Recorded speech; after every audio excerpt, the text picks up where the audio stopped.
Welcome to Tough Conversations with David Wood, where play meets depth. We help teams and high-performing leaders like you to master your tough conversations so you succeed in your career and in your life. When we avoid tough conversations, we stay small. Teams stay disengaged, conflicted, and ultimately end up quitting. When we lean in and master our tough conversations, they become the defining moments that literally shape our careers, our relationships, and our lives. So let's dive in and master your next tough conversation so you can be the leader that you would follow. Let's play. Hello, rock stars, high performers. People ask me about productivity. I work with managers, vice presidents, CEOs, and they ask me, how do I be more productive in my life and in my work? How do I be more directional? How do I stay focused? There are so many distractions in this life. I imagine 200 years ago, if you wanted to do something, you'd be like, you wake up, say, all right, I'm going to go and chop down a tree. And then you go and chop down that tree. You're not in the middle of chopping down a tree and the mailman arrives and you're like, oh, wait, I've got a letter. You don't have, loads of people just dropping by to visit, knocking on your office door. I imagine it was easy. In this day and age, there are so many distractions, and a lot of people have shiny object syndrome. There are so many options, and I want to do it all at once. It's counterproductive. People ask me, how do I achieve more in less time? It's actually possible, and I'll give you a couple of case studies, a couple of examples of my clients who did it, one actually cut his hours in half and improved his results, started having record sales months. So when we try and do so many things at once, we try and multitask, we actually achieve less and we increase our stress. So ironically, or paradoxically, we're slowing down to the speed of success. We're going to slow down to achieve more. And if you're listening to this and not seeing the video, I've got a nice picture of a couple looking out over the sunset. So when you want to optimize life and work, I see three broad areas that we can work on. One is the technicals. Like, how do you do well at your job? You might study Facebook advertising, or you might study a particular leadership skill, or how to sell better. Those are the technicals. But then you've also got to focus on the practicals, which I call GPA, goals, planning, and action. And a lot of the high performers that come to me, they've got some of that down. They might have goals, but not a solid plan. Or they've got goals and a plan, but they're not taking focused action. The third area is growth, which for me is largely focused around truth and daring. So these are the three areas: technicals, practicals, and growth. Today, in this episode, I'm going to focus on the practicals, GPA, and specifically action. When you finish this episode, you will know exactly what to do to triple your productivity. The problem if you focus on just one area, say the technicals, is you have lower business performance, lower life performance, and on your deathbed, I believe you'll have regrets. So, that might sound a little bit onerous, but let's be real about it. You work on the technicals for your life and work, but also focus on the practicals and the growth. And again, today, we're going to get into GPA, the practicals, and specifically action. How you can take focused action and feel really good about yourself. That's one of the benefits of doing this. I think it's all about integrity. So goals, this is GPA. Goals, plan, and action. And I like to call them real goals, real plan, and real action. Now, real goals, it's fairly simple.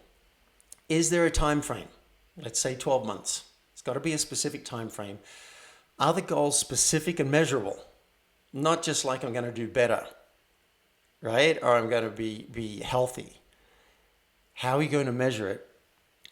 And then Do these goals light you up? That's important. You should have a big smile on your face when you imagine achieving these goals. And then fourth one is, do you have life and work goals? Some people are just super focused on business and the financials, and they've got no goals around deep connection or being fully expressed or having more fun or connecting more with their kids. So those are 4 ways to test, and you could rate yourself if you like as you go through this podcast. Rate yourself out of 10. 9 or 10 out of 10 if you got these nailed. They're really clear, they're up on your wall, the people in your life know what they are, and they meet all those 4 criteria. And by the way, I'm going to give you at the end of this episode a quiz. I'll give you a link to a quiz. The Play for Real life assessment takes you about 5 or 10 minutes, and you can score yourself on each of these things. Goals, planning, action. Also, truth and daring. We'll get into growth. It's really useful. And then if you want me to review it with you, you can request a session, see if you qualify for a free discovery session. And if you do, I'll go over your assessment and we'll create a life plan for you. So that's real goals. Real plan, pretty simple. It's just a lot of us don't actually do it. And I'm just going to pause to take a sip of tea, because that's important. We're slowing down to the speed of success, right?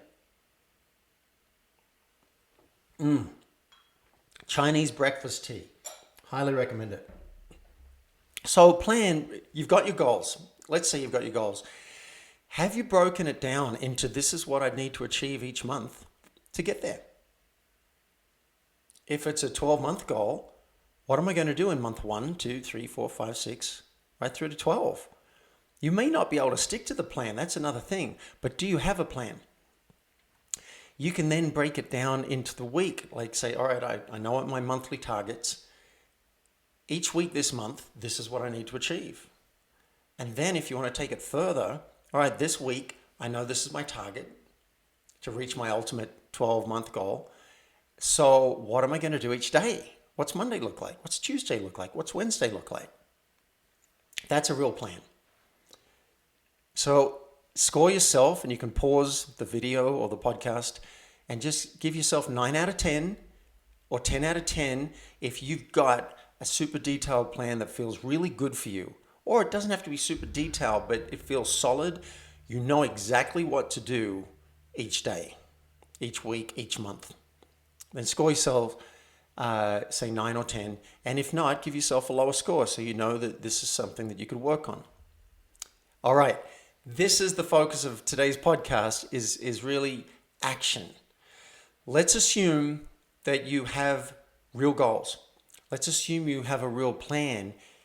When you wake up in the morning, how do you focus on that plan in this crazy, crazy world? I say the mind, and this is from my friend Nathan.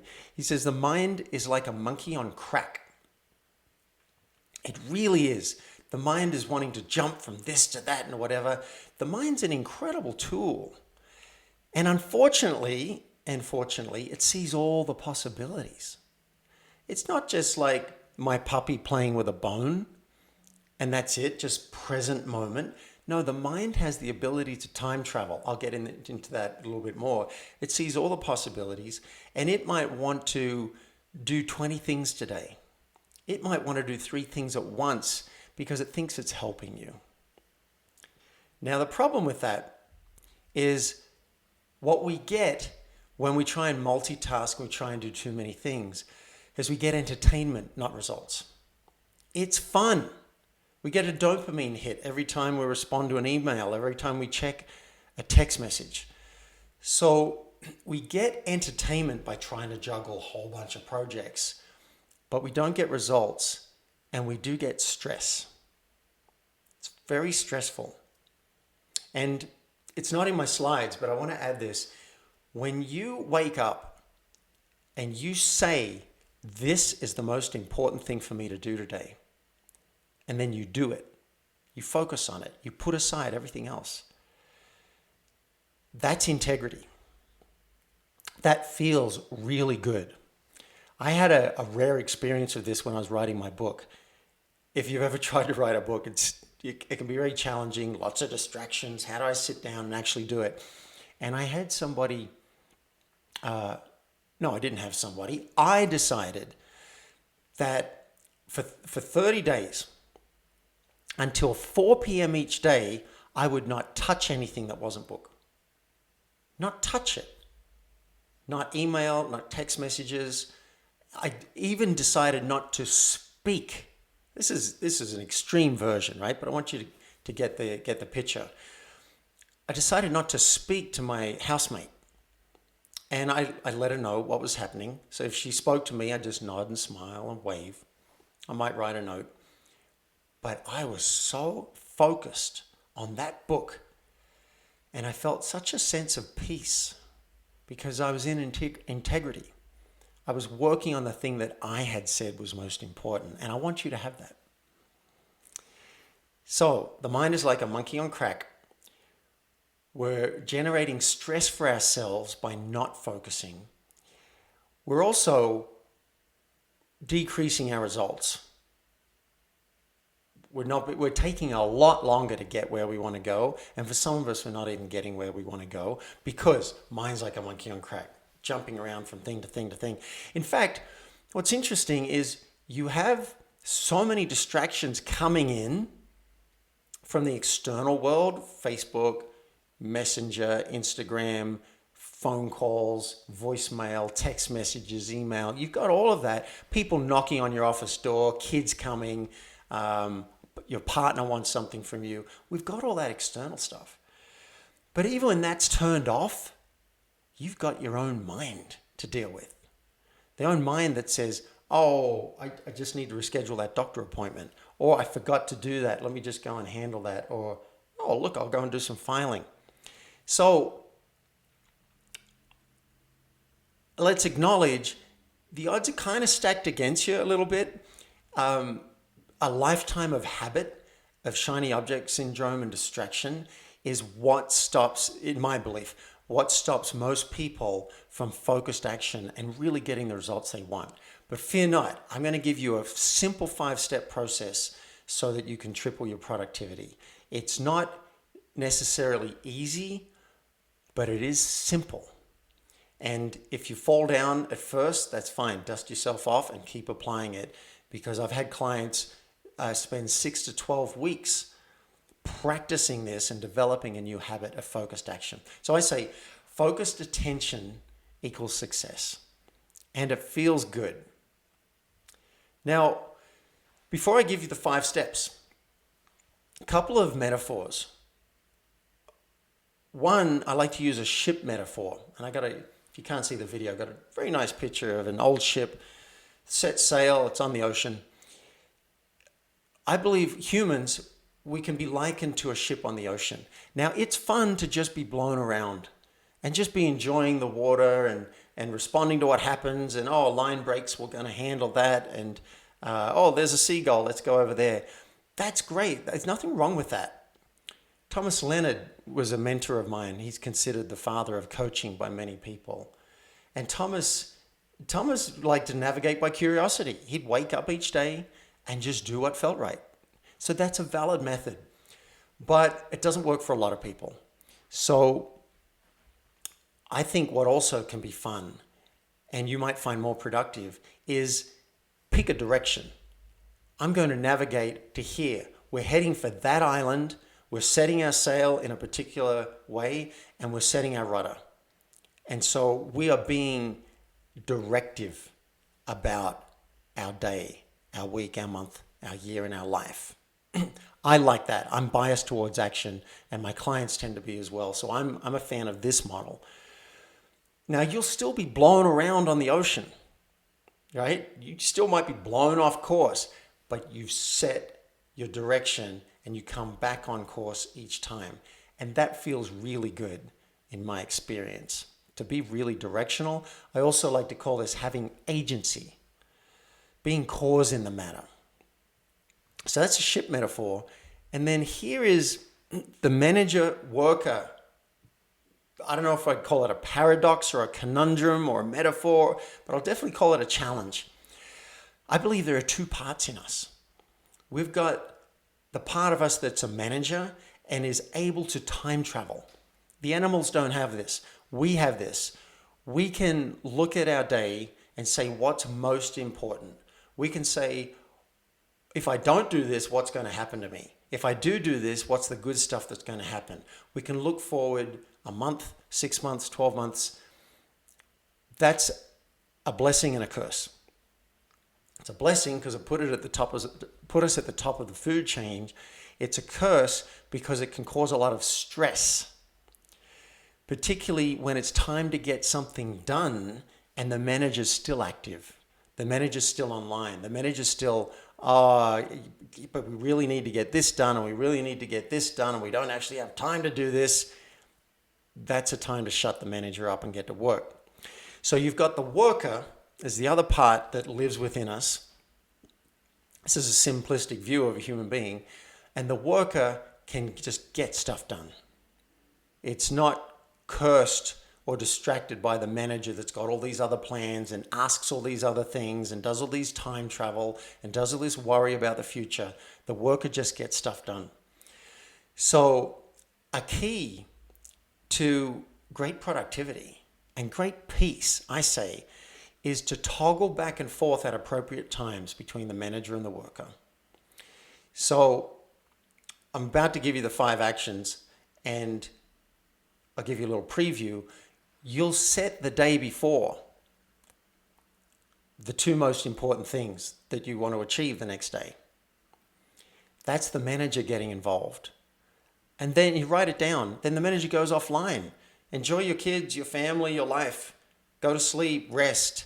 You know when you wake up in the morning what's next. You know what to start with. So in the morning, it's the worker who can wake up. Manager's offline. Manager doesn't have to worry. Doesn't have to take up RAM with all that. The worker's going to dive into action. At the end of the day, manager comes back online, assesses, pats you on the back, pats the worker on the back. Good job. All right. Was there anything missing? Tomorrow, these are the targets. Then when you wake up, it's the worker online again. I love this metaphor. It's really helped me, and it's helped a lot of my clients. All right, here's your homework assignment. Here's the action. Should you choose to accept it, this is your mission. It's 5 steps, and I invite you to try it at least once. Try it tomorrow morning. If you want better results, I would suggest that you take on a 7-day challenge, or even better, a 30-day challenge. But you pick your time frame. 7 days, you start to develop a habit. After 30 days, they say a habit is yours. So take on whatever challenge you're going to take on. Maybe let me know. I'll give you my private email address. You can send me an email at private6, that's the number 6, private6@solutionbox.com, and let me know what your challenge is. And then you can hold yourself accountable by reporting to me, yes, I did it, or hey, I fell down. You can ask me questions. All right, here it is. We'll go through it. Number 1, diarize real action blocks. It's the first critical step. When will you actually take focused action? And it's got to be in your calendar. And for me, I have to have my phone. You just heard an alarm. You might have heard an alarm go off just a couple of minutes ago. That keeps me on track. Otherwise, I might space and not show up for this sacred date with myself. So diarize real action blocks. For example, it might be, if you have the luxury to do it, depending on your work situation, it might be 9 a.m. till 11 a.m. Monday through Friday. Boom. Those are my blocks, my dates with myself. No one interrupts those. I do focused action. After 11 a.m., I can do whatever I want to do. I can check email, I can mess around, I can navigate by curiosity, I can do something that feels good. But you work out when it is. You might say Saturday from 8 till 12, that's an RA block, a real action block. So that's the first step. You must put these in your calendar. And for me, I have to set my phone alarms so they go off and say, hey, in 20 minutes, you've got a real action block. Otherwise, I won't show up for my date with myself to do this focused action and the whole thing falls apart. So that's one. Two, choose 2 needle movers. This is the day before. So the day, again, set an alarm. My phone will go off at 5 p.m. and 8 p.m. and say, David, set your targets for tomorrow. And I might set 5 targets, but I know number 1 and 2. And these 2 needle movers should be something that would move the needle in your business, your career, your life. You know, if you had a meter that judged how well things are doing, they're the critical things that if you only got these 2 things done, you would feel good about yourself for that day. So those are done the day before, written down, and they're available for when you wake up. They might even be sitting there on your desk when you get into work. 3, this is huge. Turn off distractions. If you don't turn off distractions, then you're just doing what you always do, and you'll be blown around on the ocean. So this is harder than it sounds. My computer gets set to turn off notifications. I don't want any ding when email comes in. My phone goes onto airplane mode. If I was in an office, I would let my secretary or my coworkers know I'm unavailable. I'm working on a focused project and unavailable, let's say till 11 a.m. Let someone know where to find you. You might also leave your office. Go and hide in a conference room where no one knows where you are. Phone turned off. And set a rule for yourself. Do not check email before these real action blocks. I also recommend, by the way, that you book these real action blocks early in the morning because we burn willpower over the day. Studies have shown it's harder for us to tackle something in the afternoon than it is in the morning. So that's my recommendation, but you don't have to. Do not check email. Do not even, if you even see a text message on your phone and read it, even if you don't respond to it, the science says apparently that your IQ is lowered by 15 points for the next 15 minutes, something like that, because there's a part of your brain that's holding that text in your head. You don't want any of this. And if you check email first, I'm lost. I'm lost now in a whole sea of email and forget about it. Plus now it's harder for me to focus on anything else because I burned up some willpower responding to email. Turn it all off and then dive into it and do your focused blocks. And I'm promising you, it will feel really good. Now here's the next step. This is the kind of a ninja, a little bit more advanced step, but boy, I find it makes such a difference. Just having a 2-hour block where I'm going to get stuff done, that doesn't really work for me because it's kind of vague. I got my targets, but I got 2 hours to do it. It's a bit too long. And also my mind's like, oh, I don't want to work for 2 hours. I don't want to do this at all sometimes. So what I do, let's say you got a 2-hour block, break it down into 4 25-minute segments. This is called the Pomodoro technique. So I guess I'll show you this. I already did it. I created a 2-hour block this morning, and I don't know if you can read this. This is really simple. I said, okay, till 8:30, that's the first Pomodoro. That's the first 25 minutes, and I'm going to do the slides for this presentation. Then I take a 5-minute break. Then I set my timer again for 25 minutes, and the next one, that'll take me till 9 a.m. That's record. That's what I'm doing now. And then the alarm went off, so your 25 minutes is up, and I probably should take a break, but I don't want to pause the recording and risk messing up the recording, so I'm just going to go through. And then the next Pomodoro is edit. I will edit this video, and then it's going to take 2 Pomodoros. It's going to take 2 25-minute blocks for me to do, upload to YouTube, put it on the blog, write a little article, do the email, and do the Instagram video. That'll probably take me an hour.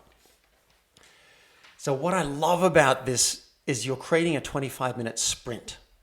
It does two things. One, focuses you.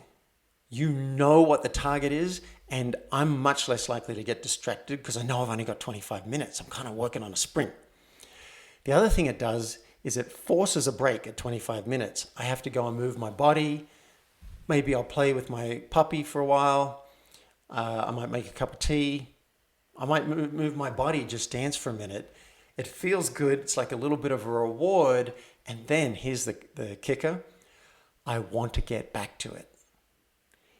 What I used to do, and still sometimes do, is I'll work 2 or 3 hours straight.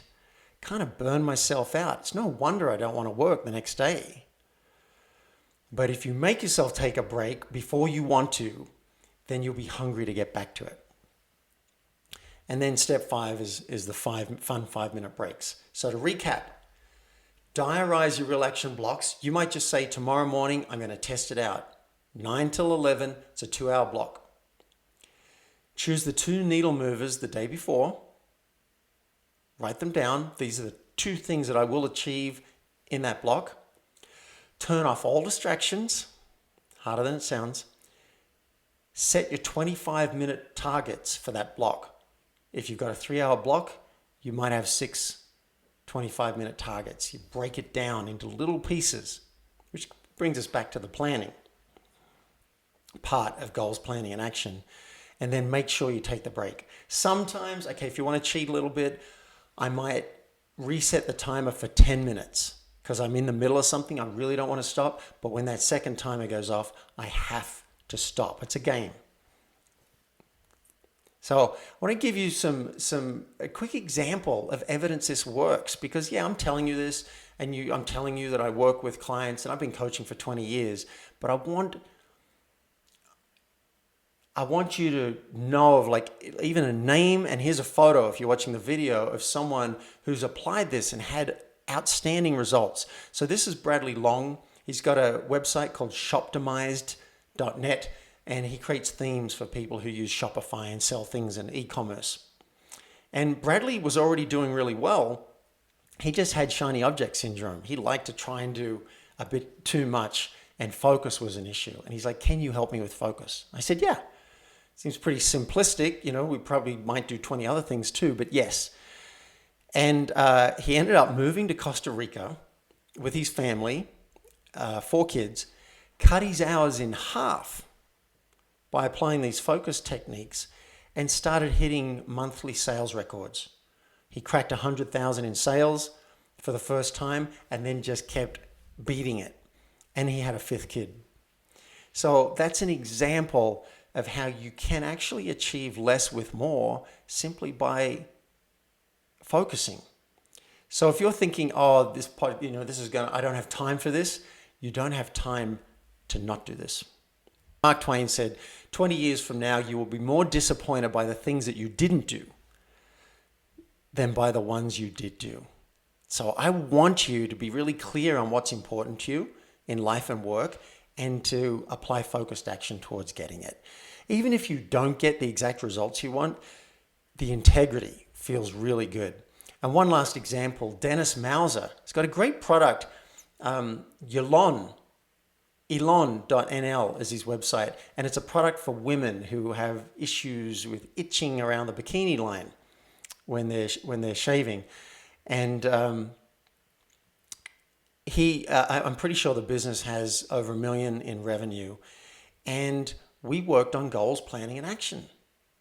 Right? It wasn't rocket science. We did other stuff like relationships and surrender and emotional regulation and things like that. But goals, planning, action, intertwining work and life balance, and not just the technicals, right, of his business.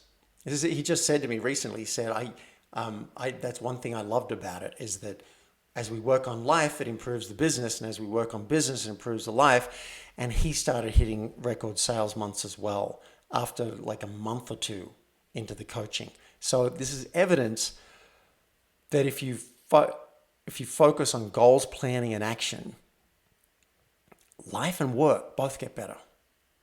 I hope you apply it. I hope you let me know how it goes at private6@solutionbox.com. And if you want to assess your goals, planning, and action, it takes 5 or 10 minutes. This is the link. It's playforreal.life. That's not .com, playforreal.life/quiz2. That's the number 2, quiz 2. And that'll take you to a life assessment where you can assess your goals, planning, and action, give yourself a score, assess your truth and daring and your growth. You can also pick some goals for yourself. It's very enlightening. I hope you enjoy it. And I hope you get way more productive in your life, and that you get a sense of peace and integrity out of this, and that your life and work get better. You've been listening to Tough Conversations with David Wood. Now it's action time. Mastering your tough conversations will have a major impact on your team, your company, and you as a high-performing executive or entrepreneur. If you're ready, request a discovery session with me at playforreal.life so we can transform your team, your company, and you. And if you've enjoyed this episode, I would love you to help me spread this message of tough conversations in a very simple way. Just leave a public review at playforreal.life/podcast. And you may hear me read it out loud and thank you live on a future podcast. Now, let's play.